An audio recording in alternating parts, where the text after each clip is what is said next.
문학비책 138페이지 박지원의 광문자전 공부해보도록 하겠습니다. 여기 지금 박지원은 조선시대 사람이잖아요. 분명히 조선 후기의 소설이에요. 그런데 현대어로 깔끔하게 써있죠. 현대어로 깔끔하게 써있다는 건 이 글의 가제가 한문소설이라는 뜻이 되겠습니다.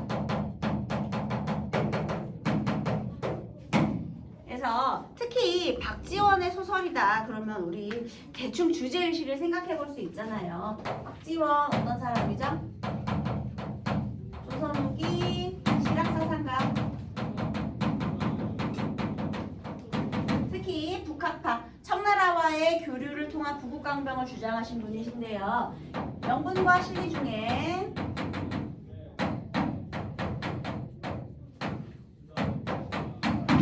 추구하는 삶을 살자.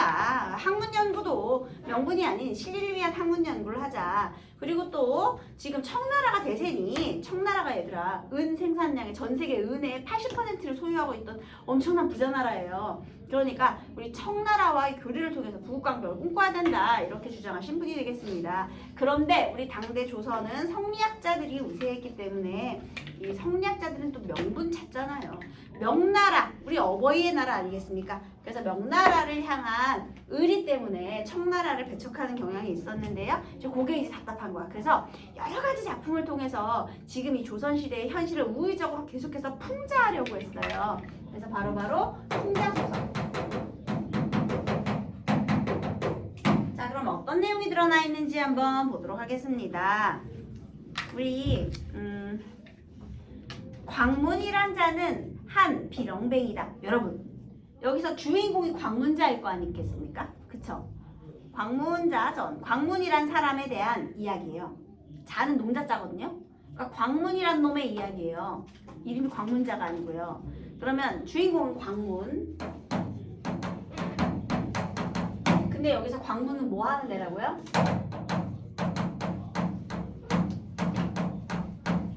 여기서 우리 이 인물 유형 생각을 안 해볼 수가 없네요. 이거 지금 현대소설이 아니고요. 고전소설이에요. 그러면 고전소설의 주인공은 얘들아 어떤 사람들이 주인공이 되니? 영웅이거나 아니면 영웅까지 아니어도 제자가 인형 정도는 돼야 될 거 아닙니까? 그쵸? 그런데 신분이 미천한 비렁뱅이가 지금 주인공으로 등장을 했다? 이 고전소설에선 볼 수 없는 주인공 유형이에요, 여러분. 거지가 주인공인 거잖아. 흑수저인 거지가 얘들아 이건 뭐 현대에서는 아무렇지도 않지만 그때 당시만 해도 굉장히 파격적인 겁니다. 주인공은 반드시 훌륭한 인물이어야 되거든요. 원래는요. 그래서 지금 굉장히 전형적인 인물에서 벗어나는 개성적 인물. 왜 개성적 인물이라고요? 전형적 인물이 아니니까. 그러면 전형적 인물이라는 건 뭐야? 고전소설에 등장하는 주인공의 전형성. 이거 한번 생각해 볼까요? 일반적인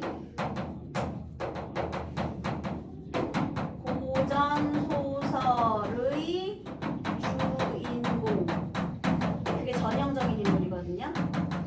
근데 어떤 인물이냐면 거기는 영웅이거나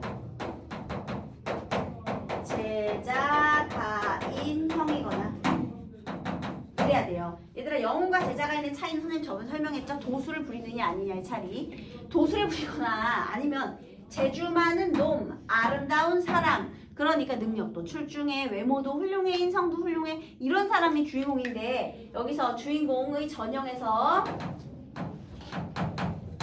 벗어난 유형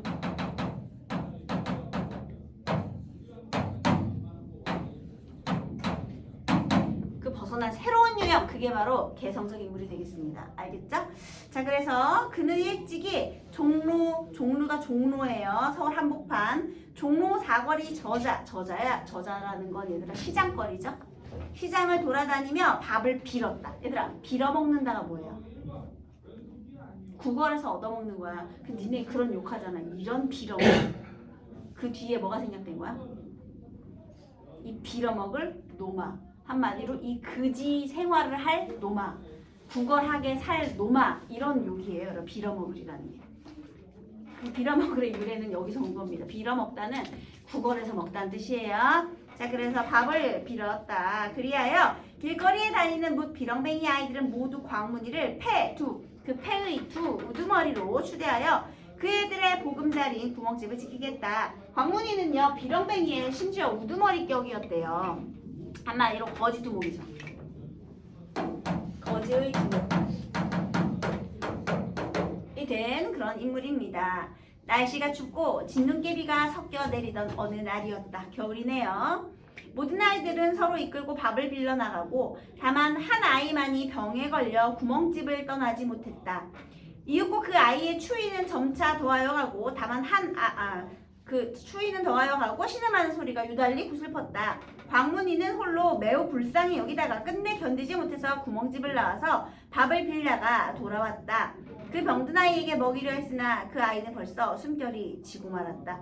여러분 원래 구멍집을 지키라고 했거든요. 그런데 애가 너무 아픈 거야. 그래서 몸소 직접 나가가지고 밥을 빌어서 가지고 와서 얘를 먹이려고 했는데 그 사이에 그 아픈 아이가 죽고 말았어요. 그러면요 여러분 이 부분에서요 광문이의 행동이 제시되어 있는데 이 광문이의 행동을 통해서 우리가 알 수 있는 광문이의 성격 너무나 마음씨가 따뜻하죠. 그래서 이 행동을 통해서요 따뜻한 광문이의 인간애를 확인할 수 있었습니다. 인간애를 지닌 인물이죠. 이윽고 묻 아이들이 구멍집으로 몰려 들어왔다. 그들은 광문이가 그 동물을 죽인 것이라 의심하여 서로 꾀하여 광문이를 두들겨 구멍집에서 몰아냈다. 자 여기서 광문이하고요 다른 아이들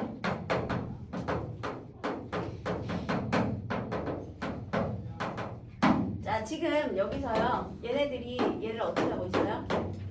의심했죠.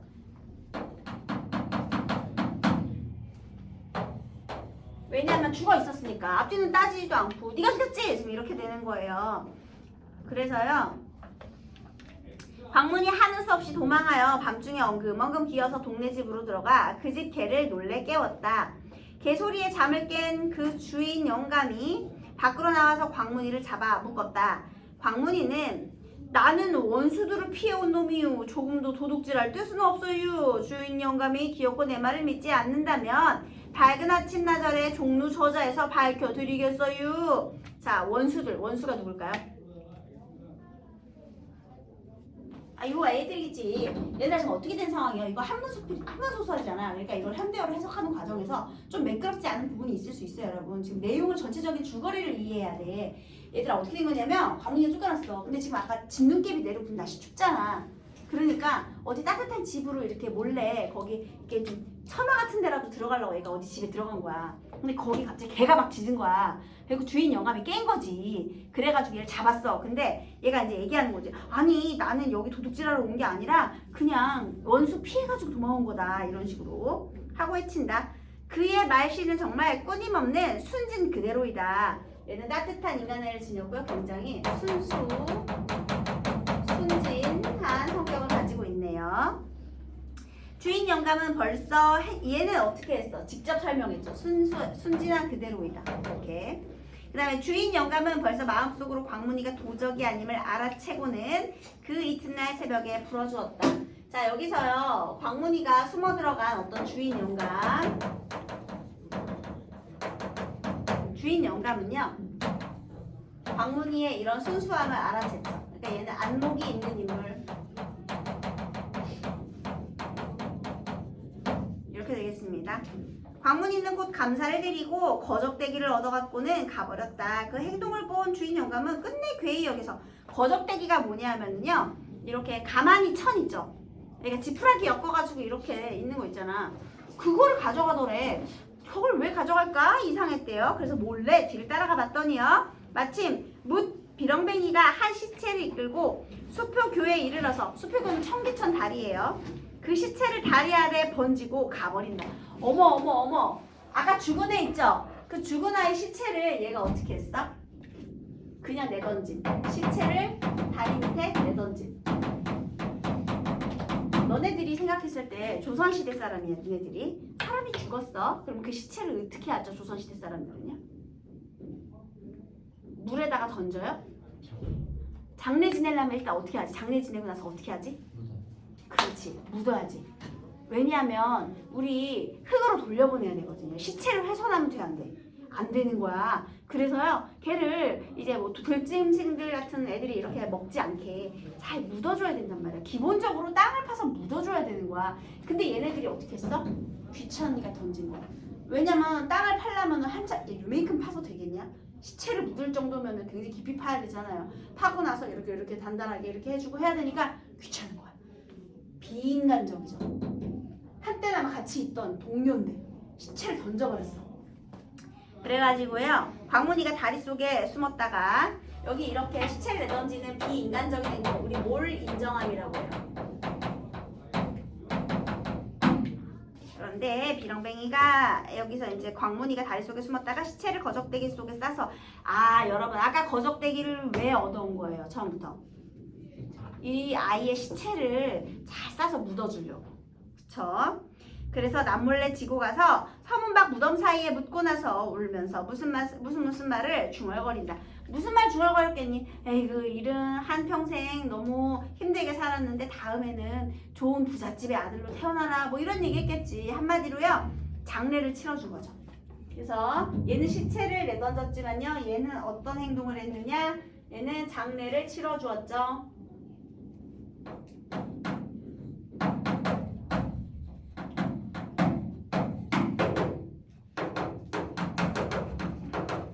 그래서 이 장례를 치르는 행동도 따뜻한 인간애와 관계가 있는 겁니다. 자, 그러니까요, 의심해서 내쫓고 얘는 피해를 입었지만 얘네 둘이 서로 이 죽은 아이를 두고 서로 반대되는 행동을 했죠. 그래서 여기다가요, 대조되는 인간, 대비되는 인간형을 통해서 광문이의 따뜻한 인간애를 더욱더 강조하는 효과가 있다, 이렇게 되는 겁니다.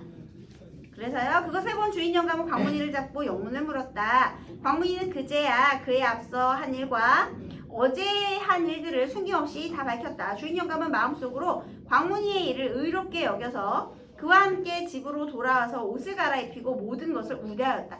자, 그래서 얘가 이걸 다 봤잖아요. 그래서 주인 영감은 광문이를 처음에는 오해했지만 아닌 것을 금방 알고는 나중에는 우대해 주는 거죠. 이렇게 광문이에 대한 태도가 변하게 됩니다. 그러면 얘들아, 주인 영감이 광문이를 우대한 이유는 뭐예요? 무엇 때문에?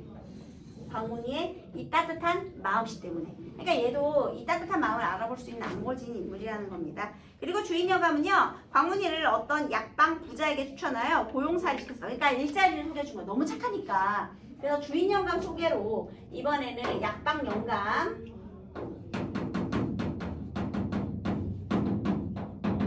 에게 지금 소개를 시켜준 거죠. 그래서 약방 영감 집에서 일할 수 있도록 일자리 알선까지 해준 거예요. 자, 어느 날 부자가, 이게 바로 약방 영감, 돈이 많아요, 부자예요. 우리 약국 사장님 부자잖아. 약방 영감 부자입니다. 문 밖에 나섰다가 자꾸만 돌아와서 다시금 방에 들어 자물쇠를 보살피고 문 밖을 나서면서도 그의 얼굴에 몹시 기쁘지 않은 기색을 띄었다. 이윽고 돌아와서 깜짝 놀라더니 광문이를 물끄러미 보며 무엇을 말할 듯하다 얼굴빛이 변한 채 그만 그치고 말았다. 자, 여기서 여러분 잘 보세요. 부자가 문 밖에 나갔다가요, 자꾸만 자물쇠를 확인해. 자, 여기 부자의 성격 어때요? 보수적이기도 하고 의심도 많죠. 그 다음에 여기서 이 행동을 보니까 광문이를 지금 신뢰를 해, 안 해? 안 해요. 그래서 의심이 많은데요. 근데 돌아왔어. 근데 아니나 다를까? 돈이 없어진 거야. 그래서 얘가 광문이를 의심해요. 그런데 말했어, 안 했어? 말했어. 자, 그러면 여기서 이 약방 영감의 행동을 통해서 얘의 성격을 알 수 있어. 이 약방 영감은요, 광문이를 의심해요. 하지만 바로 말하지 않았지. 그러면 의심이 많고 신중한 성격이라는 거죠. 의심은 가는데 증거가 없으니까 굉장히 신중한 거야. 광문이는 실로 그런 이유조차 모르는 채 날마다 잠자코 일만 했을 뿐 감히 하직하고 떠나버리지도 못했다. 그런 지 며칠이 지났다. 이거 무슨 소리냐면요, 이런 거지. 주인 영감이 말은 안 하는데 이런 거야. 광문이를 볼 때마다 이러면서 계속 가는 거야. 계속 자기를 무시하는 거야. 그러면 아니 도대체 나한테 왜 그러는 것이오? 그러고 막 가버려도 되잖아. 그치? 어차피 거지였는데 뭐, 얘들아. 나 무시하는 사람 밑에 있을 필요 없어? 그런데 광문이는 그러지 않았어요. 왠지 알아요? 소개시켜준 주인 영감의 체면도 있잖아. 그러니까 자기한테 그런 막 기분 나쁘게 이렇게 쳐다보고 한마디로 꼬라보고 하는데도 참고 견딘 거예요. 그러다가 며칠 지났어요. 부자의 처조카가 돈을 갖고 와서 부자에게 드리며 앞서 제가 아저씨께 돈을 꾸러왔더니 마침 아저씨께서 계시지 않으시기에 제가 스스로 방에 들어가서 갖고 갔습니다. 아마 아저씨께서는 모르셨겠죠? 한다. 그제야 부자는 광문이에게 크게 부끄럽게 여겨 광문이더러 나는 소인이야. 이 일로 부질없이 점잖은 사람의 뜻을 수고롭게 하였네 그려. 내 이제 무슨 낯으로 사내를 대하겠나 하고 사과하였다. 자, 처음에 의심을 했지만 신중하게 얘기를 했고요. 결국 모든 사실을 알고 나서는요. 여기서 부끄러움을 느꼈다. 이렇게 되는 거죠. 이 약방 농가는요. 그리고 부자는 그의 모든 친구들에게는 물론이요. 다른 부자와 큰 장사치들에까지 광문이야말로 정의를 지닌 인간이지 라고 널리 칭도하였다. 그러면서요. 얘가 또 정의를 지녔다라면서 정의를 지닌 인간이라면서 얘도 또 우대해 주는 거죠. 그러면 얘도요. 솔직한 편이지. 물론 의심은 많았어. 신중했어. 그렇지만 바로 자신의 잘못을 인정하고 사과까지 했잖아요. 그래서 굉장히 솔직한 인물이 되겠습니다. 그래서 얘가 굉장히 의로운 성품을 또 칭찬하는 그런 내용으로 되어 있어요. 네. 그래서 나중에요. 여기 광문이가요. 그러니까 굉장히 이렇게 널리 칭송받을 만한 사람이다 라는 내용을 얘기를 하는 거네요. 자, 뒷부분의 내용은요. 여기 보세요. 5번에 보기 한번 볼게요. 얘를 먼저 보겠습니다. 남들이 혹시 그에게 살림살이를 차려주려 하면 그는 나는 부모도 아니 계시고 형제 처자마저 없는 인간이니 무엇으로 살림살이를 한단 말이야. 뿐만 아니라 아침나절이면 노래 부르며 저자로 들어갔다가 해가 저물면 저 부귀가의 문턱 밑에 피로한 몸을 쉬지 않우. 그리고 서울의 집 호수가 8만에 날마다 그 처소를 옮기는 만큼 내 나이를 아무리 많이 산다 하더라도 골고루 다니지 못할 게 아니유 하고 사양했다. 이게 무슨 소리예요? 얘가 지금 비렁뱅이로 살고 있잖아요. 집이 없잖아. 그러니까 야 내가 집 하나 해줄게 이렇게 했더니 필요 없대. 왠지 알아요? 부잣집이 너무 많대. 8만 호쯤 있대. 그러면 매일매일 거기서 하룻밤씩 그 처마 밑에서 자면 그래도 다 못 잔대. 자, 여러분 또 광문이는 어떤 사람이에요? 허욕이 있어 없어? 없죠. 그래서 허욕에 얽매이지 않는 그런 이 광문이는요. 따뜻한 인간을 지니고 순수하고 순진하고요. 그리고 또 어떤 인물이에요? 헛된 욕심에 얽매이지 않는 이 광문이의 삶을 칭찬하게 되는 겁니다. 왜 헛된 욕심을 부리지 말라고 했을까? 당대 명분에 집착하는 사대부들 꼴 보기 싫은 거야. 그래서 광문이라는 인간형을 제시하면서요. 야, 이렇게 자유롭게 솔직하게 껍데기 다 벗어 던지고 이렇게 사는 삶이 얼마나 좋냐. 니네 그렇게 다 헛된 명분이나 찾으면서 말이야. 이렇게 비판하고 싶었던 거죠. 그래서 이런 새로운 인간형을 제시했다라는 것이 굉장히 독특한 내용이 되겠습니다. 여러분 그럼 여기서 서술자의 태도는요. 대상을 향한 서술자의 태도는 두 글자로 뭐라고 할 수 있을까요? 서술자가 광문이에게 향한 태도. 이응, 치읓. 너무 쉬운가? 예찬적 태도죠? 그래서 여기서 예찬적 태도와 관련해서 또 문제가 많이 나와요. 자, 답을 맞춰보겠습니다. 이 작품에 대한 설명으로 적절하지 않은 것은 당시 사회를 사실적으로 묘사하고 있다. 어때요? 얘들아 거지기까지 나왔잖아. 이 정도면 사실적이죠. 그 다음에 조선 후기 한글로 쓰여진 단편 소설이다. 에잉, 틀렸습니다. 박지원은 한글 소설 쓴 적이 없어요. 박지원은 난문 소설이에요. 양반 사회를 풍자하려는 의도 있고요. 갈등의 전개보다는 주인공과 관련된 일화를 나열한다. 이게 맞아요. 광문이 일화 나열. 그래서 일화를 나열하는 구성으로 되어 있다. 이것도 특징적인 면입니다. 또 고전 소설의 일반적 주인공과 다른 새로운 인물형. 이것도 중요하고요. 그 다음에 주인공을 왜 그럼 거지라고 설정을 했느냐. 첫 번째는요. 물질에 대한 욕심은 모두 헛된 것임을 강조하려고 거지라는 천한 신분. 얘들아 주제의식은 맞거든요. 물질에 대한 욕심은 헛된다. 이런 내용이 비슷하긴 한데 그걸 굳이 거지로 설정할 필요는 없어요. 이거는 하필이면 왜 천한 신분을 택했느냐와 관련이 있는 걸 골라야 돼요. 그러니까 이번에는 이 선택지의 옳고 그름을 판단하는 게 아니라 거지라는 신분과의 관련성을 파악하는 문제인 거죠. 그러면 인간의 존엄성? 그 다음에 혈연? 아니죠. 정답은 뭐예요? 천한 신분을 통해서 가문, 부 같은 외적 조건보다 신이 있는 성품. 그러니까요, 거지는 아무것도 없잖아요. 그러니까 인정과 의리의 이 성품이 중요한 거지 이 권력이나 가지고 있는 부가 중요한 것이 아니다. 보다 내면을 강조하기 위해서 그런 거예요. 강문이가 거지였기 때문에 사람들이 처음부터 의심하잖아. 근데 걔는 거기에도 굴하지 않고 끝까지 자기의 소신과 신념을 지켰죠. 점잖게. 네. 그래서 정답은 4번입니다. 이런 문제가 여러분이 아마 풀면은 도대체 뭘 물어보면 다 맞는 것 같은데 뭐가 정답이야? 이렇게 나올 수 있는 문제들이에요. 그럴 때는 문제와 관련해서 풀어야겠죠? 그 다음 광문에 대한 설명으로 적절한 것. 뛰어난 능력, 신분의 제약 다 아니고요. 그 다음에 여기서 2번은 왜 틀렸게? 선생님 거지니까 출생신분의 제약 아니에요? 얘는 무슨 뜻을 펼치고자 하니? 아니지. 아닙니다. 그 다음 사람으로서의 도리를 알고 정이 있으면 욕심이 없다. 정답은 3번 되겠고요. 개혁 아니고요. 입체적 아닙니다. 자, 그 다음 A 부분이 작품에서 하는 역할. 이거는 뭐냐면요. 마침 그 구멍집을 지키게 했고 결국 나머지 애들은 다 없고 얘만 혼자 있었기 때문에 얘가 오해를 받은 거잖아요. 그래서 정답은 3번이죠. 누명을 쓰게 되는 상황 설정을 위한 예비장치. 그 다음에 5번에서요. 그래서 광문이 추구하는 삶의 모습은 정답은 뭐예요? 욕심이 얽매이지 않는 삶이 되겠고요. 그 다음에 6번 당시의 사회 상황으로 가장 적절한 것은 했는데 얘는 뭘까요?